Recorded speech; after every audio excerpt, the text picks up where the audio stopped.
Pertanian Thailand bisa dikatakan menjadi raja ASEAN, mengalahkan Indonesia.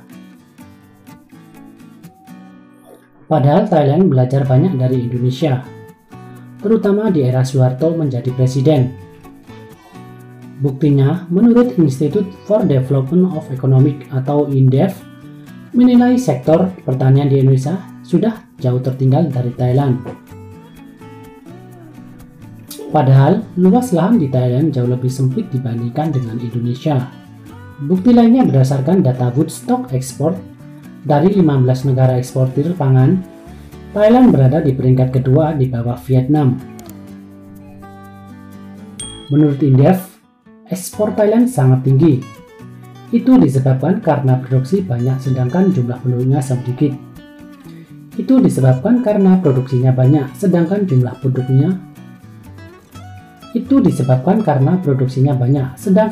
penduduknya sedikit.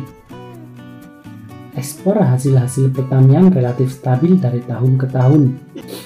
Lalu mengapa pertanian di Thailand bisa mengalahkan Indonesia yang lahannya lebih luas? Yang pertama adalah musim tanam padi. Terkait dengan musim tanam padi, ternyata di Thailand bisa menanam padi 1-5 kali. Oleh karena intensitas tanamnya lebih banyak dalam satu tahun, efeknya pada produksi beras nasional mereka. Intensitas tanam yang lebih banyak ternyata juga didukung oleh teknologi alat mesin pertanian yang canggih. Mungkin hampir semua petani Thailand sudah menggunakan mekanisasi pertanian. Yang kedua adalah tata niaga pertanian. Tata niaga pertanian di Thailand dianggap menguntungkan bagi petani. Pembelian beras petani dilakukan oleh pemerintah pasca panen dengan sistem subsidi.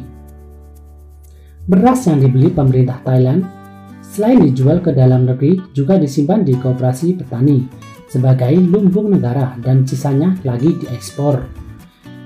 Dengan sistem subsidi, harga beras yang dibeli pemerintah selalu di atas harga acuan beras. Nah, dengan sistem tersebut, selain petani mendapatkan keuntungan yang pasti, harga beras di dalam negeri juga stabil. Ketiga adalah bank pertanian. Bagi Thailand, sektor pertanian dipandang sebagai sektor yang vital. Oleh sebab itu, sebagai bentuk perhatian dan keseriusan pemerintah terhadap sektor ini, di Thailand memiliki bank khusus pertanian yang berdiri sejak 1966. Bank pertanian di Thailand ini berfungsi memberikan pinjaman lunak kepada petani untuk menjalankan usaha taninya. Karena sadar pentingnya bank pertanian ini bagi kemajuan pertanian, maka suku bunga yang diterapkan pun cukup kecil, yaitu berkisar 1,5 hingga 3% per tahun. Beda jauh dengan KUR di Indonesia yang suku bunganya 7% per tahun. Yang keempat adalah mekanisasi pertanian. Mekanisasi pertanian menjadi kunci utama kemajuan pertanian di Thailand. Penggunaan teknologi dan mesin pertanian meningkatkan efisiensi biaya dan waktu, sehingga penanaman padi selama 1 tahun bisa dimaksimalkan. Kini, di saat tenaga kerja pertanian semakin sulit, nampaknya penggunaan alat dan mesin pertanian menjadi sebuah keharusan. Petani di Indonesia dipandang perlu melakukan alih teknologi terkini, sehingga proses penebaran benih, penanaman, hingga proses panen dapat dilakukan dengan cepat. Kelima, Thailand menerapkan zonasi tanaman.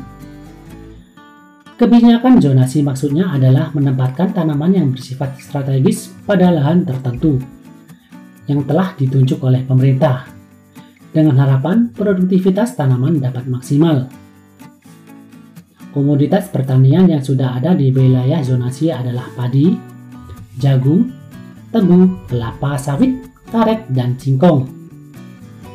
Dengan adanya wilayah atau zonasi ini, maka dipastikan pemerintah mempunyai gambaran jelas output produksi yang dihasilkan. Bagusnya lagi, pemerintah menjamin bahwa petani akan mendapatkan harga yang pantas dengan memberikan subsidi. apabila harga pasar kurang menguntungkan petani.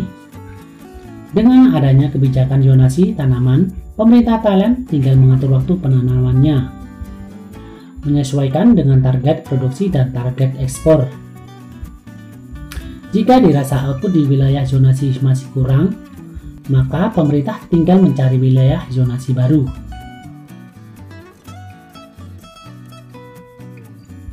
Dan poin yang terpenting bahwa di sana tidak ada yang berani mengubah atau alih fungsi wilayah pertanian menjadi wilayah industri atau perumahan. Yang keenam adalah produksi pertanian Thailand berjaya di dalam negeri. Kalau kita di Indonesia, antara produk dalam negeri dengan produk impor biasanya laku yang mana? Sudah pada tahu jawabannya, yaitu produk impor yang lebih laku. Ya, faktor harga menjadi pengaruh utama.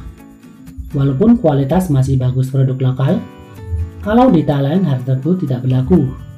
Pasalnya di salah satu pasar agribisnis terbesar di Thailand, justru produk impor nampak sepi. Ya, nampaknya masyarakat Thailand sudah sangat sadar bahwa dengan mengkonsumsi produk lokal itu sama saja dengan mendukung pertanian di negara mereka, yang pada akhirnya juga mendukung perekonomian nasional. Nah, itulah informasi yang dapat Obatin Serahmu bagikan kepada kalian semua. Bagaimana menurut kalian? Tuliskan pendapat kalian di kolom komentar ya.